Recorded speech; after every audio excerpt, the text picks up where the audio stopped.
Hemos visto entonces que el filósofo modernista le dice al historiador que el hecho se ha de concebir después de la necesidad y es históricamente posterior a ella.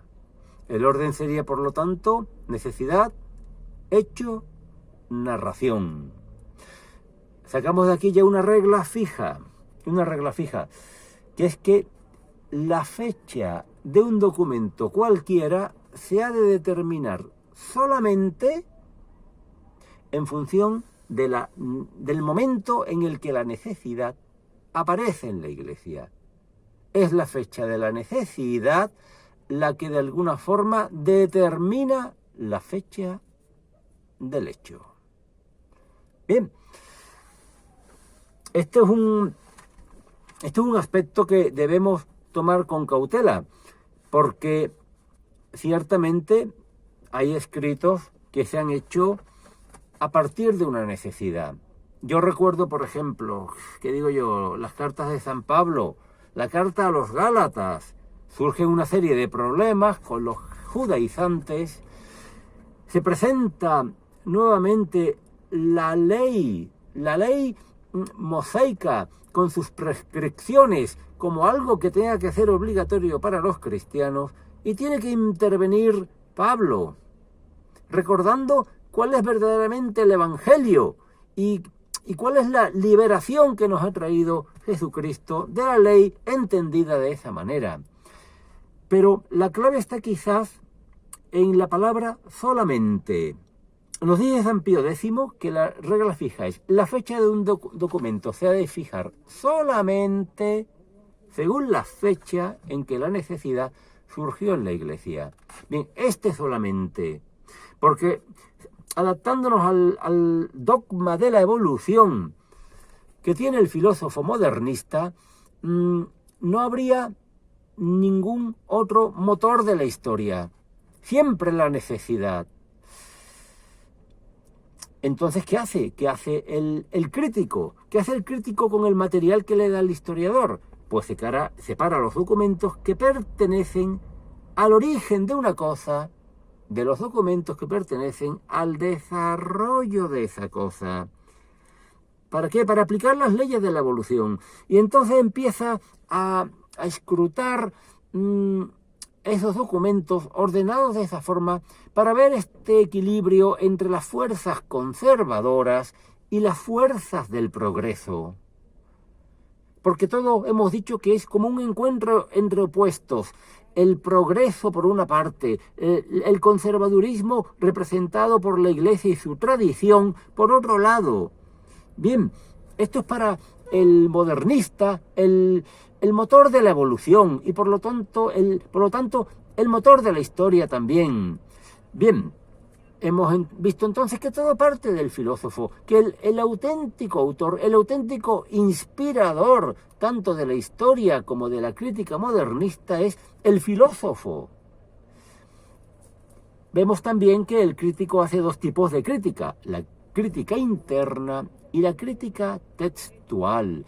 La crítica interna es buscando una evolución vital de los libros sagrados, que nace del desenvolvimiento de la fe y se va adaptando a sus variaciones, porque la fe, hemos dicho ya anteriormente, que puede cambiar. Para el modernista la fe puede ir cambiando. La fe es un sentimiento al fin y al cabo. La fe nace de este sentimiento de indigencia de lo divino que habría dentro de cada hombre.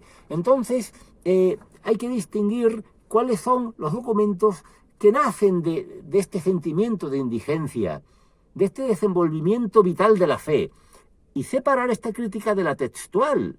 ¿En qué consistiría esta crítica textual modernista?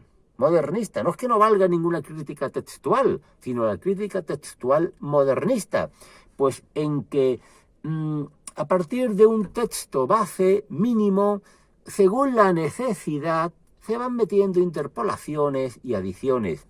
Hay un ejemplo clásico, que es el de la profesión de fe y el primado de Pedro en Mateo 16. En el Evangelio según San Mateo, en el capítulo 16, vemos que efectivamente Jesucristo pregunta a los discípulos: ¿quién dice la gente que soy yo?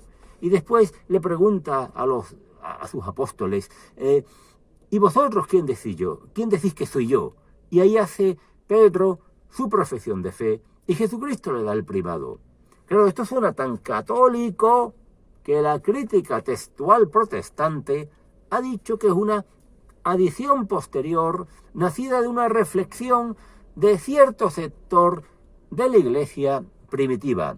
En el fondo, otra vez, este deseo de separar la historia real de la historia de la fe, este deseo de presentarlo como cosas diferentes. Una cosa es la historia real, lo que realmente ha pasado, y otra es la historia de la fe, y ahí se incluye todo lo sobrenatural y todo lo divino que vemos en la palabra, en las obras y en la vida de Jesucristo.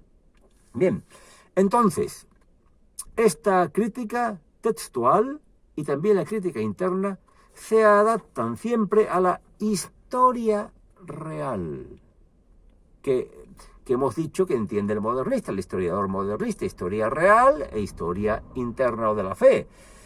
Por lo tanto, el inspirador es el filósofo, puesto que son los principios de la filosofía modernista los que después aplican el historiador y el crítico. El historiador, el inspirador, el filósofo. Le sigue el historiador, le sigue el crítico con su crítica interna y su crítica textual. Si la causa primera está en la filosofía modernista, sabemos que la causa primera transmite su virtud a las que le siguen.